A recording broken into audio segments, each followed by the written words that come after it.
lunged at me. Not metaphorically. Not with words. Physically, across the dinner table, hands outstretched, his face twisted with rage. His napkin flew into the air.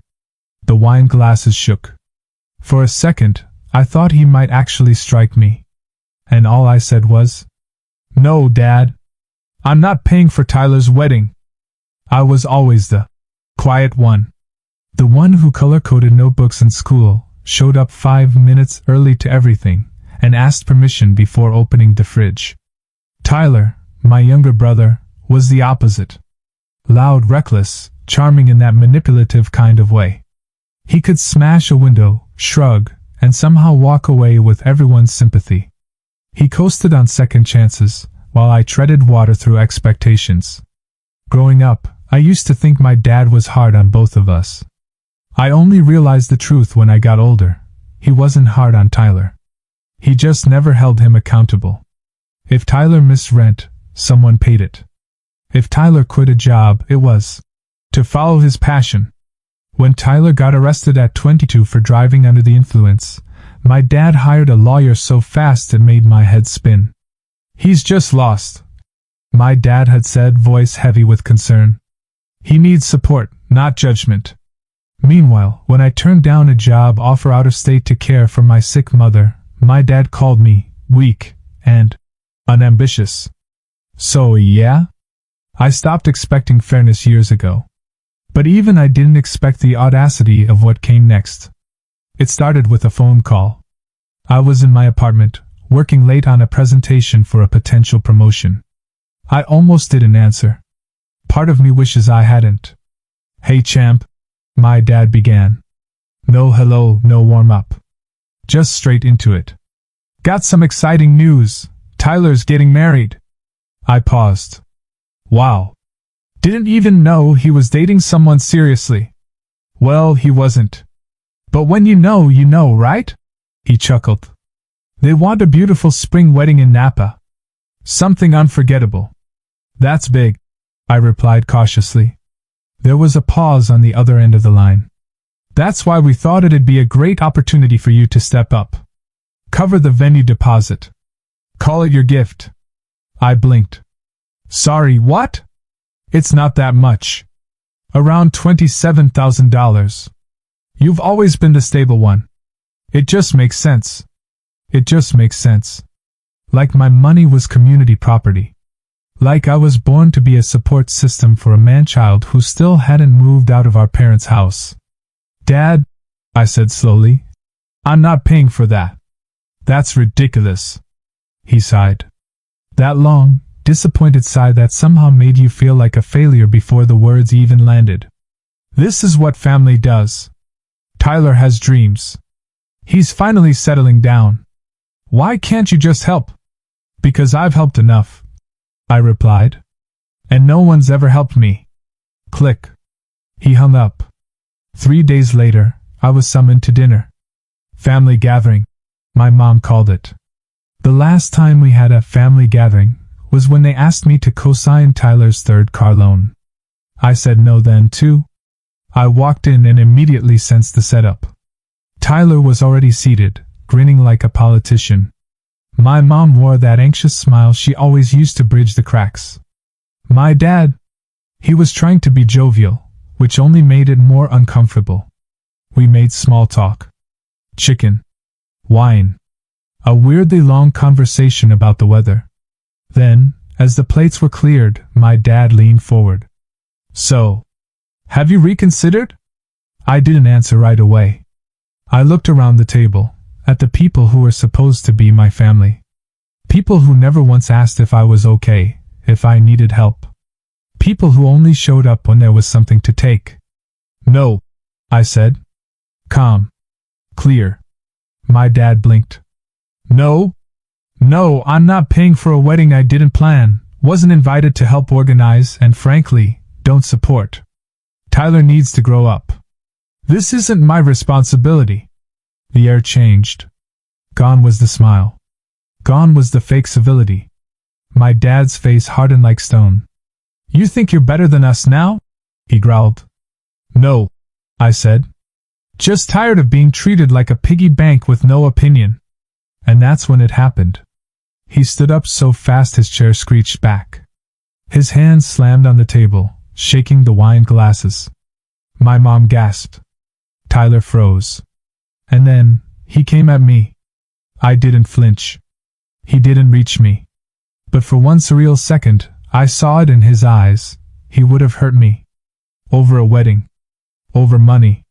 Over the fact that I finally said no. Tyler stepped between us. My mom cried. My dad stormed out, cursing under his breath. And I sat there, completely still. Because somehow, in all that chaos, I finally felt calm. That night, I realized something brutal. They didn't love me for who I was. They loved me for what I could give. And that love had conditions. Expiration dates. Receipts. But I wasn't going to play that role anymore. I stood up. I walked out. And I didn't look back. I wish I could tell you that after my father's outburst, things settled down. That maybe someone in the family took a breath and realized how insane the situation had become. But that's not what happened. What happened was silence, the heavy, toxic kind that buzzes like static. No texts. No calls.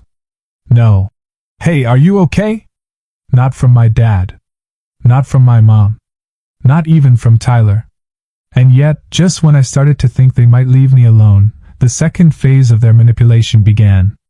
Not with direct confrontation this time, but with whispers, guilt, and family politics. It started with my Aunt Rita. A sweet woman on the surface, but one who always tried to keep the peace, in the most uncomfortable ways. She called me on a Sunday morning while I was having coffee, voice laced with forced concern. "Honey," she said, "I just wanted to check in. I heard things got a little heated the other night." A little heated? I nearly got attacked. I kept my voice even. "Yeah. Dad didn't take it well when I told him I wasn't funding Tyler's wine country fantasy." "Well, he's under a lot of stress, sweetheart," she sighed. "You know he always wanted the best for both of you." I stared at the ceiling. "Did he? Because that's news to me." She paused, like she didn't know how to navigate someone not playing the forgive and forget script. Then she pivoted. "Look, I'm not saying you have to pay for everything, but maybe a small contribution. Just to show goodwill?" There it was. The soft push. The beginning of what would become a long campaign. Over the next few weeks, the calls and messages trickled in. Cousins I hadn't spoken to in years started popping up in my inbox, casually mentioning how excited they were for Tyler's big day. Some even asked what I was planning to gift the couple, as if they didn't already know. The worst was my mom. She sent me an email. A long one. It began with, "I know things are tense right now," and spiraled into a thesis-length guilt trip about family unity, how Tyler had turned a corner, how weddings were about celebrating love, and how, above all, I had a responsibility to support my brother. Not because he earned it. Not because he'd done something admirable. But because that's what family does. She ended it with, "You wouldn't want to be the reason the wedding gets scaled down, would you?" I didn't even reply. I couldn't. Because for once, I realized that silence wasn't cowardice, it was protection. And I was done trying to explain myself to people who had never bothered to understand me in the first place. But I should have known they wouldn't stop there. One morning, a package arrived at my apartment. No return address. Inside was an ivory envelope and a glossy brochure. It was the official wedding invitation and a 20-page wedding guide, filled with donation tiers, color-coded like a charity drive. Platinum sponsor, $25,000, includes private suite at the venue, exclusive mention during the ceremony, and the couple's eternal gratitude. Gold sponsor, $10,000, includes table naming rights and priority seating. Silver sponsor, $5,000, includes a handwritten thank you note and social media shout-out. I actually laughed. A full, bitter laugh. They'd turned the wedding into a crowdfunding project, and I was apparently their #1 target. But what really made my blood run cold was the handwritten note attached at the back of the booklet. In my father's messy handwriting it read, "This is your chance to prove you're not as selfish as you acted." Not, "We'd love to have you." Not, "We're hoping you'll be part of the day." Just a test. A final push to shame me into submission. I threw the whole thing in the trash. Still, even as I stood firm, part of me wondered what their endgame was. Why were they so obsessed with me paying for this? Tyler had never cared about tradition. He once said marriage was a corporate scam. And now he wanted a vineyard ceremony with string quartets? Then I found out the truth. I got a call from Jenna, an old friend of Tyler's ex-girlfriend. We hadn't spoken in years, but I guess word had gotten around about the wedding drama. "Hey," she said, "I know we're not super close, but I thought you should know something. Turns out Tyler's fiancée, Amber, came from a well-off family. Or at least, that's what they told people. In reality, her parents had just declared bankruptcy 6 months prior. The wedding was supposed to be small, civil, simple. But then my dad swooped in, offering ideas, upgrades, and support they couldn't afford to turn down. He told them his successful son would cover it all. He owes it to the family. He's got money coming out of his ears. He'd apparently said at a family dinner. That was the plan. The whole plan. They never even considered asking Tyler to fund his own wedding. From the very beginning, I was the golden goose. I felt sick. Not just because of the manipulation, but because it confirmed something I always feared. My worth to them had nothing to do with who I was. Only with what I could provide. And still, they weren't done. The final straw came 2 weeks later when I got a call from my HR department at work. "Hey," the woman said awkwardly. "I just wanted to let you know, we got a strange email claiming that you were involved in some financial misconduct. Of course, it's baseless, but we have to look into these things." I was stunned. "Do you know who sent it?" She hesitated. They used a fake name, but the writing sounded personal. Like someone who knows you. I sat at my desk in disbelief. My hands trembled. They were trying to ruin my job now. My career? Because I refused to play the role they wrote for me? That night I didn't sleep. Instead I wrote. I wrote down everything I remembered from childhood, the favoritism, the dismissals, the sacrifices I made that no one ever acknowledged. I listed every time I was made to feel small, guilty, or invisible. I chronicled every email, every text, every fake invitation and backhanded comment. I took screenshots. I saved receipts. And I decided, no more playing defense. No more hoping they'd back down. No more waiting for decency from people who only knew how to take. I was going to take back control of my narrative. But not through revenge. Not through drama. Through truth.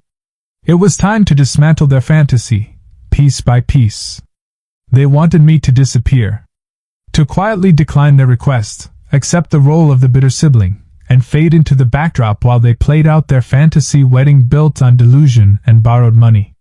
But what they didn't realize, what they never saw, was that I had quietly outgrown their story. And I was done letting them write mine. After the HR scare at work, I became obsessed with documenting everything. I wasn't paranoid, I was prepared. I collected every message, screenshot, and voicemail. I archived the wedding sponsorship packet they sent me. I even backed up conversations with Jenna, the friend who told me how my dad had promised the bride's family that I would be the financial backbone of this entire event. This wasn't just about money anymore. This was about my reputation, my integrity, and more than that, it was about finally breaking the cycle they refused to admit existed. The turning point came on a Monday morning, about a month before the wedding. I was at work, halfway through responding to emails, when a Google Calendar invite popped up. Sent by none other than Tyler himself. The subject line? Family speech planning, wedding ceremony. I opened the details and nearly laughed out loud.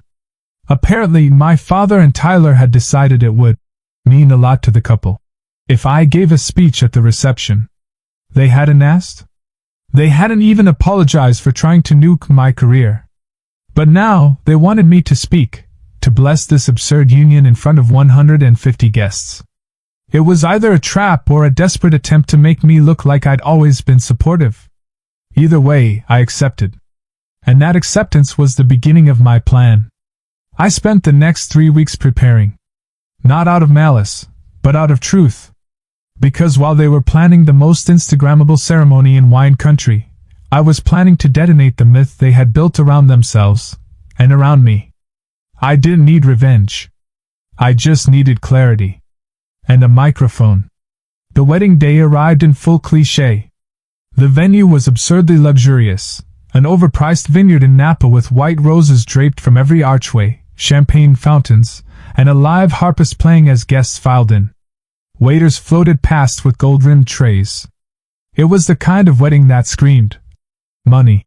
Even though it was built entirely on credit, lies, and favors they couldn't repay. I wore a tailored navy suit. No tie. Calm, sharp-centered. When I arrived, no one greeted me. Tyler glanced my way once, then quickly turned. My father pretended not to see me. My mother gave me a tight, unreadable smile, equal parts dread and hope. The ceremony was swift. Amber walked down the aisle in a designer gown that still had the tags on it, I noticed. Tyler beamed like a man who just calmed the universe and got away with it. There were tears. Applause. Drones filming overhead. Then came the reception. That's when it got interesting. The ballroom was a cathedral of ego. Crystal chandeliers.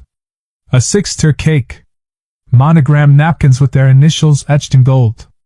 And just before the main course was served, the MC took the stage and said, "Now we have a special speaker, someone close to the groom, someone who helped make today possible. Let's welcome the groom's brother." Applause. A few claps. Then silence as I walked up. I took the mic. I looked around at the sea of faces, most of whom didn't know me. I saw Tyler fidgeting. My dad crossing his arms. Amber's parents smiling, still unaware. I smiled. And then I began. Good evening. First of all, thank you for having me. I'm honored to stand here today. I wasn't sure if I'd come, to be honest. For a while, I wasn't even sure I was invited. A ripple of awkward laughter. I wasn't part of the wedding planning. I wasn't asked to join the guest list discussions or help pick the wine or write the vows. But I was asked to fund it. The laughter stopped. I was asked to pay $27,000 to cover this venue, as a gift. Not because I wanted to. Not because it was offered with love. But because, apparently, I'm the responsible one. The successful one. The one who always says yes. People shifted in their chairs. I saw my father begin to rise from his seat. I didn't stop. But I said no. And that's when the truth started to show itself. I took a breath and continued. I wasn't invited here to be a part of a family celebration. I was invited to play a role. The role of the quiet, compliant sibling who sacrifices without question. The role I've played for too long. But today I retire that role. Amber's smile faltered. Tyler's face turned red. My dad's knuckles whitened on the table. I want to say congratulations to the bride and groom. Truly. Marriage is a leap of faith, built on honesty, love, and mutual respect. I hope they remember that in the months to come. I hope they lean on each other, not on those they take for granted. And most of all, I hope they learn the difference between love and obligation. Silence. Pin drop silence. I looked directly at my dad as I added, to everyone here tonight who believes in supporting each other, genuinely, without conditions, I raise a glass to you. And with that, I handed the mic back to the MC. I didn't storm out. I didn't cause a scene. I returned to my seat, finished my drink, and left quietly when dessert was served. But the chaos that followed? I wasn't there for it. I heard about it later. Amber's father confronted mine about the funding promises that never materialized. Apparently, the wedding planner hadn't been fully paid, and vendors started pulling out hours after the reception. Tyler tried to salvage the evening with a drunken toast that ended in him crying. The Instagram photos stopped being posted halfway through the night. 3 days later, I got a call from my mother. I didn't answer. Then a text. I didn't know he'd do that to you. I'm sorry. A week after that, Jenna sent me a message. Guess who's postponing their honeymoon? Credit cards maxed. I didn't reply. Not because I didn't care, but because it wasn't my burden anymore. What I did do, though, was quietly mail a printed copy of my speech transcript to my HR department, labeled as a follow-up for previous anonymous allegations. I included the fake wedding sponsorship packet and a notarized statement from Jenna detailing what my dad had told the bride's family. Just in case. Because while I was done playing the villain in their fantasy, I wasn't done protecting myself. That was months ago. Since then, I've gotten exactly 0 requests for money. 0 holiday invitations. 0 guilt-ridden calls about what family means. And I've never felt lighter. Sometimes, saying no is the bravest thing you can do. Sometimes, walking away isn't weakness, it's wisdom. And sometimes, the best way to win is to not play their game at all. They say that sometimes the only way to heal is to burn the bridge and walk away without looking back. I didn't set fire to anything, my family did that all by themselves. I just chose not to rebuild it this time. In the weeks following the wedding, the silence from their end was eerily peaceful. No more guilt trips disguised as concern. No backhanded messages. No attempts to control the narrative. It was as if my refusal to pay and my speech had yanked the mask off everyone in that room, and none of them could face me afterward. I didn't expect apologies. But a small part of me, the part that still remembered birthdays and homemade dinners and helping my brother learn how to ride a bike, held out hope. That maybe, just maybe, someone would say, "You were right. I'm sorry." But that never came. Instead, what followed was distance. And distance, I learned, is its own kind of freedom. I spent the next month in a state of quiet recentering. I slept better. I started journaling again. I went on long walks without checking my phone, because there were no new messages to dread. I stopped waiting for their reactions. And in that space, I began to see things more clearly than I ever had before. My life wasn't empty without them. It was full, finally full, of peace. That's not to say it didn't hurt. It did. Watching other people talk about Sunday dinners with their parents, or how their siblings came through for them during tough times, it stung. I grieved, not the people themselves, but the idea of them. The family I wished I'd had. But what I never grieved was my decision. I stood up for myself. I told the truth. And I walked away with my integrity intact. That was enough. Then, one afternoon, about 6 weeks after the wedding, I got a call. Unknown number. Normally, I let those go to voicemail, but something made me pick up. "Hello?" I answered cautiously. There was a pause and then, "Hey, it's Amber." I sat up straighter. "Oh, hi." Her voice was different. Softer. Less polished. "I didn't think you'd answer. But I wanted to say thank you." I didn't respond at first. What was she thanking me for? "I was angry that day," she continued. Embarrassed. "But later, I started really thinking about what you said. About love versus obligation. About being used. And I saw it. Not just in Tyler, but in myself too. The way I let people define what this wedding should be. What we should be." I could hear the strain in her voice. The vulnerability. "I called off the honeymoon," she said. "And then last week, I left." I blinked. "You left Tyler?" She sighed. "He changed after the wedding. Or maybe he always was that way and I just didn't want to see it. He was furious about the money, the backlash online. He blamed me for everything falling apart. Said I let you humiliate him. But the truth is, he humiliated himself. You just exposed what was already there." I was quiet. Not because I was surprised, but because it was the first time someone from that orbit had taken real responsibility. "I know you probably don't care," she added, "but I just wanted to tell you, thank you for saying what everyone else was too afraid to say." I finally spoke. "I do care. And I hope you find peace." We didn't talk much longer. She didn't ask for anything. She didn't try to keep a connection. She just gave me that one moment of honesty, and I respected that. After we hung up, I sat with it. The irony of it all. The woman I barely knew, once positioned as the centerpiece of the family's new legacy, had become the only one to see me clearly. Funny how life works. 2 weeks later, I got a letter in the mail. A real letter. Handwritten. From my mother. I opened it cautiously, unsure what to expect. Inside, it was short. Only a few lines. "I don't know how we got here.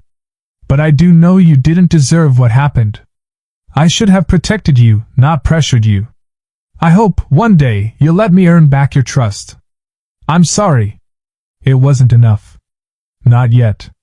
But it was something. I didn't write back. I wasn't ready. Forgiveness is a process, not a performance. But I folded the letter gently and placed it in the top drawer of my desk. A small step. A quiet opening. Tyler never reached out. Not a call.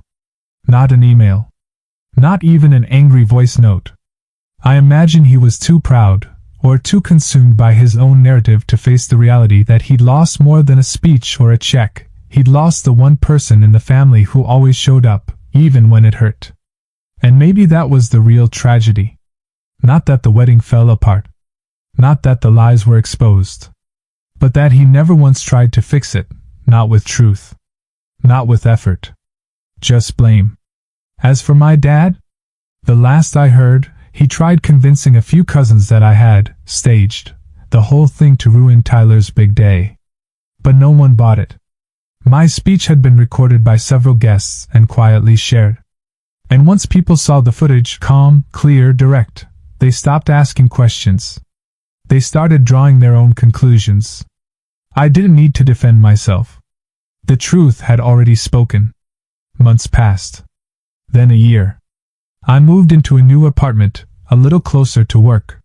Started a small mentorship group for first-gen college students, kids like me, who knew the pressure of being the reliable one. It felt good to give, finally, in a way that wasn't transactional. In a way that was mine. Every now and then, I'd see a family photo posted online, someone's birthday, a holiday gathering, the kind of thing I used to be expected to attend. They looked happy.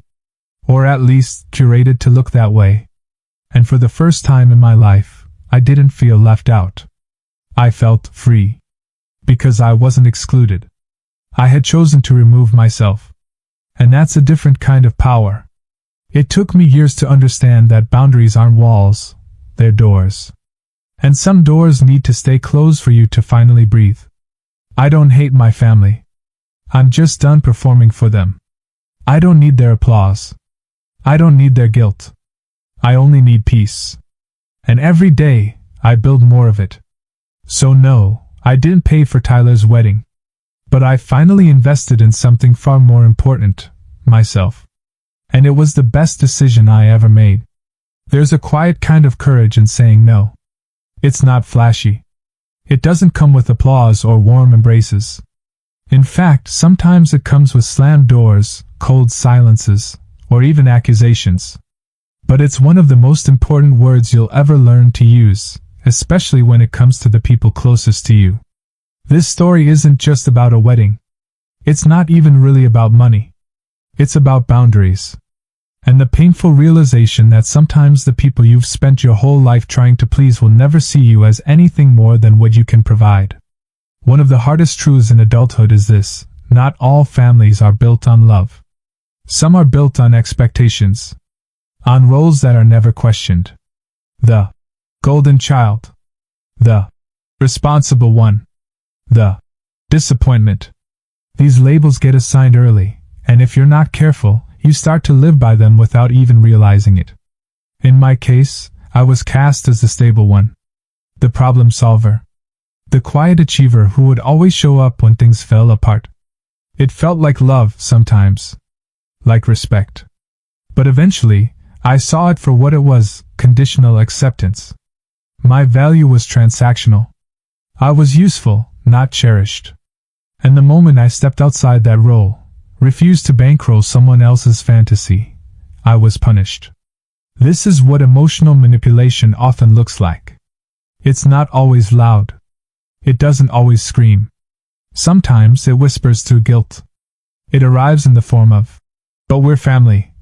Or, "You're the only one we can count on." It paints selfishness as virtue when it's convenient, then weaponizes that same selfishness when it serves the opposite purpose. But here's what I learned. Love without respect isn't love. And duty without choice isn't honor. It's control. There comes a point in every person's life where you have to choose who you're going to be, not just for others, but for yourself. Are you the one who always gives in, because you're afraid of being called selfish? Or are you the one who finally says enough? That decision isn't easy. It can be isolating. It may cost you connections you once held dear.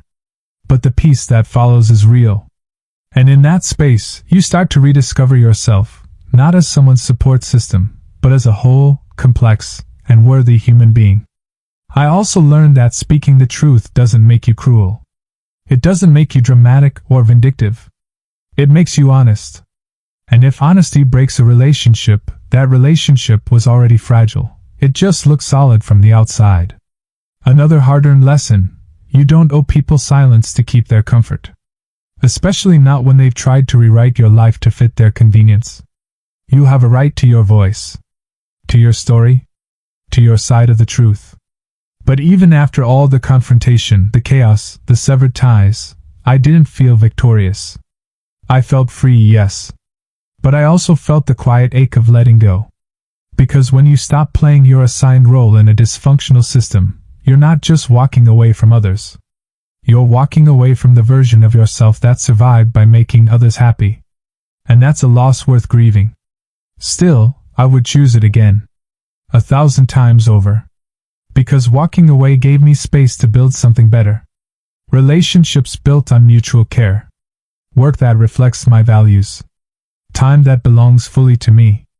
I've learned to define family not by blood, but by behavior. By who shows up when it matters, who respects your boundaries, who listens instead of demanding. Sometimes family is found, not inherited. I've learned that saying no to others is also saying yes to yourself. Yes to your mental health. Yes to your dreams. Yes to your peace. And that kind of yes can change your entire life.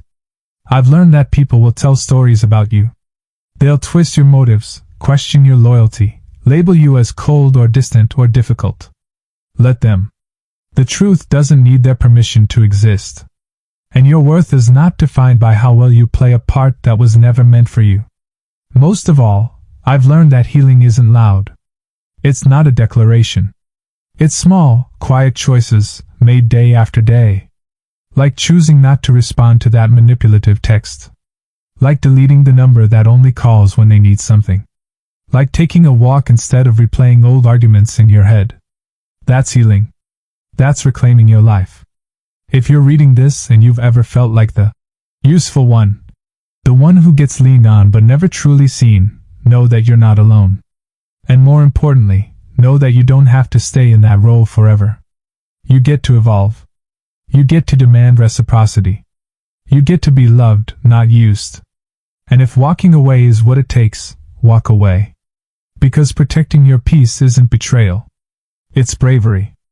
And peace, real, unshakable peace, is worth every hard conversation, every broken expectation, and every mile you put between yourself and the people who only loved you on their terms.